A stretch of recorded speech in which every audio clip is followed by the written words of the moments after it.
नमस्कार. भारतीय जनता पार्टी प्रदेश कार्यालयामध्ये आयोजित या पत्रकार परिषदेमध्ये आपल्या सगळ्यांचं मनापासून स्वागत.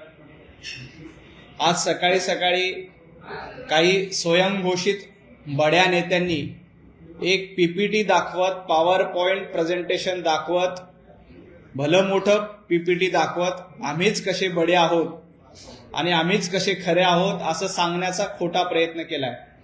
तुम्ही कितीही मोठं पीपीटी दाखवलं तरी त्याचा काही उपयोग नाही. रोहित पवारजी, तुम्हाला सांगायचंय, जेव्हा 2023ला हे विधेयक आलं होतं तेव्हा एनडीए कडे स्पष्टपणे बहुमत होतं, त्यामुळं नाईलाजानं तुम्ही पाठिंबा दिला. आणि त्यावेळेला त्याच्यामध्ये अट होती की जेव्हा सेन्सस होईल आणि डिलिमिटेशन होईल तेव्हा हे महिला आरक्षण विधेयक लागू होईल. आणि आज मोठं प्रेझेंटेशन दिल्यानंतर आपणच खरे असा दावा जो तुम्ही निरर्थक करतायत तो खोटा आहे. रोहित पवार, तुम्ही स्वयंघोषित मोठे आहात हे देखील महाराष्ट्रानं बघितलंय. देवेंद्रजी फडणवीसांनी 2023ला काय ट्विट केलं होतं ते नीट ऐका. एकदा अशा पद्धतीचं पॉवर पॉइंट प्रेझेंटेशन आम्हीही द्यायला तयार आहोत, फक्त तुमची ती ऐकायची तयारी आहे का आणि ती ऐकायची तयारी ठेवा. जनतेनं तुमच्या पीपीटीची वाट लावण्याचं आणि पीपीटी फाडण्याचं काम विधानसभेच्या निवडणुकीला केलंय. जामखेडमध्ये आपण 1500 मतांनी निवडून आलात, याचा आधी विचार करा.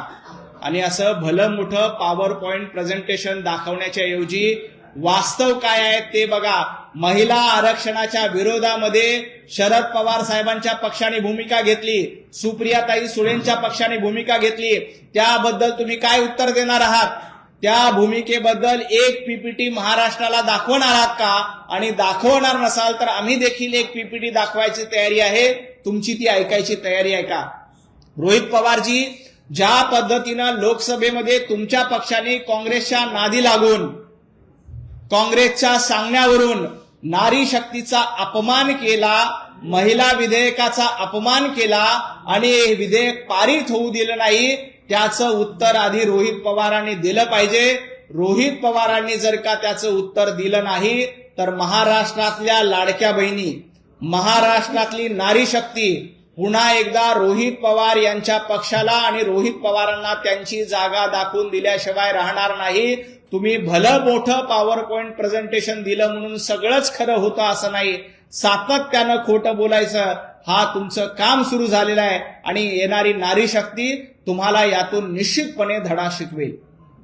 असं म्हणतात की मुळात भाजपची भूमिका महिलांविरोधी आहे आणि हे सगळं जे काही राजकारण चालू आहे की 2029ची मॅच जिंकण्यासाठी भाजपला केलं. 2029ची मॅच भारतीय जनता पार्टी आणि एनडीए अलायन्स जिंकणारच आहे. त्यासाठी अशा पद्धतीची रणनीती करायची गरज नाही. 2019ला रोहित पवारजी आम्ही जिंकलो होतो, 2024ला देखील आम्ही जिंकलो होतो आणि 2029ला देखील पंतप्रधान नरेंद्र मोदीजींच्या नेतृत्वामध्ये पुन्हा आम्ही जिंकू. कारण तुम्ही नारी शक्तीचा अपमान केलाय, तुम्ही महिलांचा अपमान केलाय आणि आता या लाडक्या बहिणी आणि नारी शक्ती 2029ला तुम्हाला धडा शिकवल्याशिवाय राहणार नाहीत. भाजपचा डिलिमिटेशन करून कुठेतरी 2027 किंवा 28ला निवडणूक काढण्याचा प्रयत्न होता असं नाही. रोहित पवार नेमका कुठला अभ्यास करतात? सकाळी उठून मोठं प्रेझेंटेशन दिलं म्हणजे आपणच बडे नेते आहोत या आविर्भावामध्ये ते सातत्यानं राहतात. स्वतःला स्वयंघोषित महाराष्ट्रातला बडा नेता असं म्हणून घ्यायची रोहित पवारांना सवय आहे. रोहित पवारजी, असे भविष्यवाणी करण्याची सवय चांगली नाहीये. कुडमुड्या जोशीप्रमाणे आपण अशा पद्धतीची भविष्यवाणी करू नका, ती भविष्यवाणी कधी खरी ठरणार नाही. आपण स्वतःला विश्वगुरू म्हणून घेतोय, पण डिप्लोमसीमध्ये आपण कमी पडतो असं नाही बोलताय. नाही, स्वतःला विश्वगुरू कोण म्हणून घेतायत त्याचा विचार जरा रोहित पवारांनी केला पाहिजे. डिप्लोमसी काय असते हे जगानं बघितलेलं आहे. ज्या पद्धतीनं नारी शक्ती विधेयकाच्या बाबतीत शरद पवार साहेबांनी काय भूमिका घेतली? शरद पवार साहेब सांगतात किंवा राष्ट्रवादी पक्ष सांगतो की आम्ही महाराष्ट्रामध्ये महिला आरक्षण लागू केलं. मग या वेळेला या आरक्षणाला विरोध रोहित पवार यांच्या पक्षाने का दिला? काय रोहित पवार यांनी महिला आरक्षण विधेयकाला विरोध केला याचं उत्तर आधी रोहित पवारांनी महाराष्ट्राला द्यावं आणि मग असं मोठमोठं प्रेझेंटेशन देऊन बोलावं. संजय राऊत असं म्हणतात की शरद पवारांची लेवल गाठायला दिवसांना 100 जन्म जे आहेत ते घ्यावी लागली. देवेंद्रजी फडणवीस यांची लेवल काय आहे हे महाराष्ट्राने एकदा नाही, दोनदा नाही तर 3 वेळेला दाखवून दिलंय. तुम्ही ज्यांचं नाव घेतात त्या नेत्यांबद्दल आदर आहे, परंतु माननीय शरद पवार साहेबांच्या नेतृत्वामध्ये त्यांच्या पक्षाला कधीही 3 अंकी आकडा गाठता आला नाही. देवेंद्रजी फडणवीस यांनी एकदा नाही, दोनदा नाही तर महाराष्ट्राच्या विधानसभेमध्ये देवाभाऊंच्या नेतृत्वात 3 वेळेला आम्ही 100च्या वर जागा जिंकल्यात.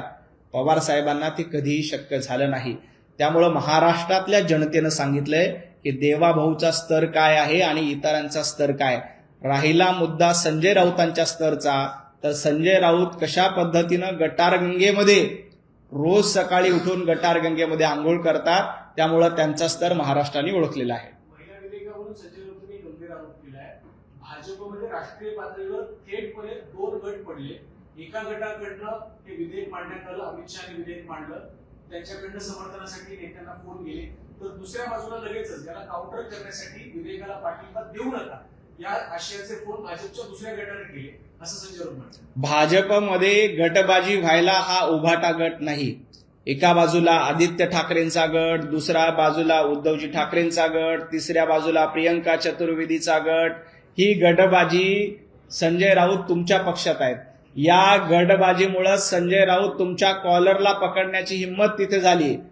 6-12 खासदारांच्या बैठकीमध्ये एकमेकांची गचुंडी धरण्याचं काम उभाटा गटामध्ये केलं. भारतीय जनता पार्टी देश प्रथम याच भूमिकेतून काम करते. पंतप्रधान नरेंद्र मोदीजींचं नेतृत्व, अमितभाई शहा यांची रणनीती, या जोरावर भारतीय जनता पार्टी सर्वांचा विकास करण्याचं काम करते आणि देशाला पुढे घेऊन जाण्याचं काम करते. संजय राऊत या गटबाजीचा जावाई शोध लावण्यापूर्वी आपल्या पक्षामध्ये प्रियंका चतुर्वेदींचं तिकीट कापण्यासाठी कुणी गटबाजी केली होती याचं उत्तर एकदा महाराष्ट्राला संजय राऊतांनी दिलं पाहिजे. कशा पद्धतीनं प्रियंका चतुर्वेदीचा पत्ता कट केला. आता देखील विधान परिषदेच्या निवडणुकीमध्ये उद्धवजी ठाकरे यांचा पत्ता कट करण्यासाठी देखील एक गट कार्यरत आहे. त्याचं उत्तर आधी संजय राऊतांनी दिलं पाहिजे. राऊतांनी थेट मोदी शहांवरती आरोप केलेला आहे गटबाजीमध्ये. त्यांचं म्हणणं आहे की या बिलाचे सूत्रधार हे अमित शहा होते. पंतप्रधान मोदींनी जर ठरवलं असतं तर हे बिल सहज मंजूर झालं. पंतप्रधान नरेंद्र मोदीजींची इच्छा होती की हे विधेयक मंजूर व्हावं. अमितभाई शहा यांची इच्छा होती की हे विधेयक मंजूर व्हावं. आणि आपण बघता की 2023ला जेव्हा एनडीए अलायन्सकडे बहुमत होतं त्यावेळेला हे विधेयक आम्ही मंजूर केलं. परंतु आता हे लक्षात आलं की हे विधेयक भारतीय जनता पार्टी आणि एनडीए अलायन्सच्या नेतृत्वामध्ये पास होऊ शकत नाही, म्हणून काँग्रेसनं बेगडीपणा केला, उभाटा गटानं बेगडीपणा केला, शरद पवार साहेबाच्या गटानं बेगडीपणा केला आणि नारी शक्तीचा अपमान करण्याचं काम केलं. पंतप्रधान नरेंद्र मोदीजी, अमितभाई शहा एकच आहेत.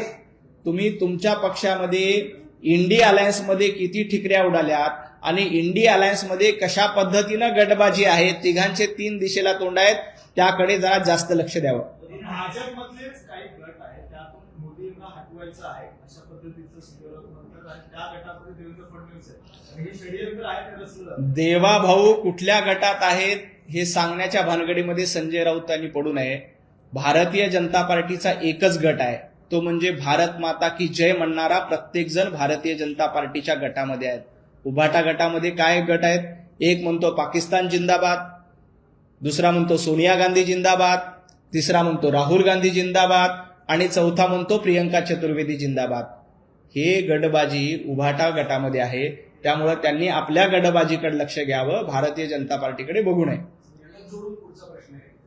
राऊत असे म्हणाले की जर पंतप्रधान मोदींनी मनात आणलं असतं तर हे विधेयक मंजूर झालं असतं, पण या बिलाचे सूत्रधार आणखी परस्पर ते उल्लेख नाही. अमितभाई शहा या बिलाचे सूत्रधार होते. पंतप्रधान नरेंद्र मोदीजी यांची देखील इच्छा होती की हे बिल मंजूर व्हावं आणि मोदी आणि अमितभाई शहा यांनी मिळून हे विधेयक मांडलं. परंतु जाणीवपूर्वक महिला शक्तीचा अपमान करायचा, नारी शक्तीचा अपमान करायचा, यासाठी हे विधेयक मंजूर होऊ दिलं नाही. त्यामुळं या निमित्ताने काँग्रेस असेल, उभाटा गट असेल, राष्ट्रवादी काँग्रेस, शरद पवार गट असेल, यांचा बुरखा फाटलेला आहे. महिला विरोधी भूमिका घेण्यासाठी कशा पद्धतीने हे तिन्ही पक्ष एकत्र आले आणि नारी शक्तीचा अपमान केला हे या देशाने बघितलं. या लाडक्या बहिणा मातृशक्ती या विरोधकांना त्यांची जागा दाखवून दिल्याशिवाय राहणार नाहीत. विरोधकांमध्ये अशी देखील चर्चा आहे की जेव्हा महाविकास आघाडीचं सरकार होतं तेव्हा मुंबई महानगरपालिकेची प्रभाग रचना वाढवण्याचा निर्णय त्यांनी घेतला होता, तेव्हा भाजपने का विरोध केला? मुळामध्ये प्रभाग रचना वाढवताना तुम्ही काय निकष लावले होते? त्याला काही निकष लावले होते का? झोपेतनं उठायचं प्रभाग रचना बदलायची असं चालत नाही. आता आम्ही देखील झोपेतून उठून प्रभाग रचना बदलत नाहीयेत, झोपेतून उठून डिलिमिटेशन करत नाहीयेत. आम्ही त्यासाठी विधेयक आणलं, विधेयक आणून डिलिमिटेशन साठीची मागणी केली आणि या डिलिमिटेशन मध्ये कुठेही उत्तर आणि दक्षिण असा भेदभाव केला नाही. सर्वच राज्यांमध्ये 50% खासदार वाढवण्याचा नियम आज त्या विधेयकामध्ये आणली. त्याच्यामुळे उत्तरेमध्ये 80 जागा असतील तर तिथं 50%च्या रेशोमध्ये वाढतील, दक्षिणमध्ये केरळमध्ये 40 जागा असतील तर तिथेही 50%च्या रेशोमध्ये वाढतील. कर्नाटक, आंध्र प्रदेश, तामिळनाडू कुठल्याही राज्यांवर दक्षिणेतल्या अन्याय होणार नाही याची काळजी आम्ही घेतली होती. उत्तरेतल्याही राज्यांवर अन्याय होणार नाही याची काळजी घेतली होती. तुम्ही प्रभाग रचना करताना नेमकी काय काळजी घेतली होती? झोपेतून उठलं, मातोश्रीमध्ये बसलं, वाटलं आणि सही केली अशा पद्धतीची जर का तुम्ही प्रभाग रचना करणार असाल तर त्याला निश्चितपणे विरोध केला जाईल. आम्ही आता फॉर्म्युला आणून, नियम आणून, डिलिमिटेशन करून महिलांना 33% आरक्षण देण्याचा निर्णय घेत होतो. परंतु दुर्दैवानं महिलांचं हित, मातृशक्तीचं हित यांना बघवत नव्हतं, म्हणून या विधेयकाला विरोध करण्याचं पाप इंडिया आघाडीनं केलेलं आहे. असं मानण्यात येतं, आज सरकारचा मोर्चा आहे, त्या मोर्चाला देखील संजय राऊत म्हणतायत की उडता भाजप आहे, अशा पद्धतीची टीका करण्यात अस्वाबसलेली संजय राऊत यांना उडता तीर अंगावर घ्यायची सवय आहे. रोज उठायचं आणि उडता तीर अंगावर घ्यायचंय हे संजय राऊतांचा धंदा झालाय. संजय राऊत महिला आरक्षणाच्या विरोधामध्ये भारतीय जनता पार्टीची भूमिका स्पष्ट आहे. तुम्ही उडता भाजप म्हणून महिलांचा अपमान करतायत, तुम्ही नारी शक्तीचा अपमान करतायत आणि या महिलांचा बाण जर का एकदा सुटला आणि महिलांचा बाण सुटला तर तुमची पळता भुई थोडी होईल. विधानसभेच्या निवडणुकीला लाडक्या बहिणींनी तुमची जागा दाखवून दिली आणि तो बाण कसा घुसला, ती कट्यार कशी काळजात घुसली एकदा संजय राऊतांनी बघावं आणि मग लाडक्या बहिणींचा अपमान करावा. महिला विधेयकाला पाठिंबा देऊन भाजपच्या एका गटाने झालं ना. काल मुख्यमंत्र्यांनी पत्रकार परिषदेमध्ये विरोधकांना आवाहन केलं की माझ्या लेवलचा जो नेता असेल त्याने समोर यावं आणि डिस्कशन करावं. त्यावर संजय राऊत असं म्हणतायत की फडणवीस संसदेची अक्कल काढताय, त्यांना संसदेपेक्षा जास्त अक्कल नाही. देवेंद्रजी फडणवीस साहेबांनी संसदेची अक्कल काढली नाही, संजय राऊतांची अक्कल काढली.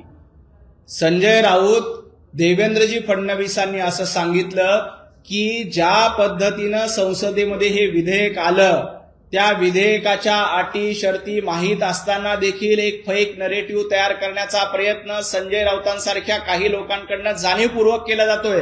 संजय राऊत सांगतात की उत्तर विरुद्ध दक्षिण होईल, संजय राऊत सांगतात दक्षिणेतल्या राज्यांवर अन्याय होईल, संजय राऊत सांगतात महिलांना न्याय मिळणार नाही. अशा पद्धतीचा फेक नेरेटिव्ह करणाऱ्या संजय राऊतांची अक्कल काढण्याचं काम देवेंद्रजींनी केलेलं आहे. त्यामुळं देवेंद्रजींचा स्तर काढण्याची लायकी संजय राऊतांची नाहीये. देवेंद्रजींचा स्तर हे महाराष्ट्राने ठरवलाय. संजय राऊत, आपण आपल्या स्तराचा विचार करा. आपण महापालिकेतल्या एका वॉर्डामध्ये देखील निवडणूक लढलेली नाही, जिंकलेली नाही. मी तुम्हाला मागे देखील आव्हान केलं होतं की हिंमत असेल तर आता महापालिका संपल्या, येणाऱ्या काळामध्ये ग्रामपंचायतच्या निवडणुका येणार आहेत. अलिबागमध्ये कुठलं तरी तुमचं गाव आहे, त्या गावामध्ये ग्रामपंचायतच्या निवडणुकीमध्ये ग्रामपंचायतच्या सदस्याच्या निवडणुकीला हिंमत असेल तर लढा आणि जिंकून आणि मग देवेंद्रजींचा स्तर सांगण्याची पात्रता ठेवा. तुमची ती लायकी नाही, तुमची ती पात्रता नाही. की महाराष्ट्रात एक वलय आहे ते सिगरेटच्या दुधासारखं वलय नाहीये. मोदींनी मुंबईत यावं, आम्ही त्यांना भेळपुरी आणि वडापाव खायला बोलतो. नाही, महाराष्ट्राचं वलय सकाळी सकाळी गांजाच्या धुरातून, रोज सकाळी गांजा ओढायचा आणि गांजाचा धूर काढायचा आणि सकाळी एक नवं वलय निर्माण करण्याचा प्रयत्न संजय राऊत करतात. सिगरेटचा धूर सोडा, आधी आपण जो गांजाचा धूर काढतायत त्या गांजाच्या धुराकडे बघा. या गांजाच्या धुराच्या माध्यमातून महाराष्ट्राला एक नशेखोर करण्याचं काम संजय राऊतांच्या माध्यमातून केलं जातंय. रोज उठायचं, कडक गांजा उडायचा, साधा नाही, कडक गांजा उडायचा आणि कडक खोटं बोलायचं, हा राऊतांचा धंदा झालेला आहे. 4 वर्षापासून कडक गांजाचा धूर सकाळी सकाळी 9 वाजता सोडला जातो आणि एक वलय निर्माण करण्याचा प्रयत्न संजय राऊतांकडनं केला जातोय. संजय राऊत, तुमच्या या कडक गांजाच्या नशेमुळेच लोकांनी तुम्हाला घरी बसवलंय आणि तुम्ही काय सांगताय की पंतप्रधान नरेंद्र मोदीजींना मुंबईमध्ये बोलवून वडापाव खाऊ घालू. वडापावची भाषा कोण करते?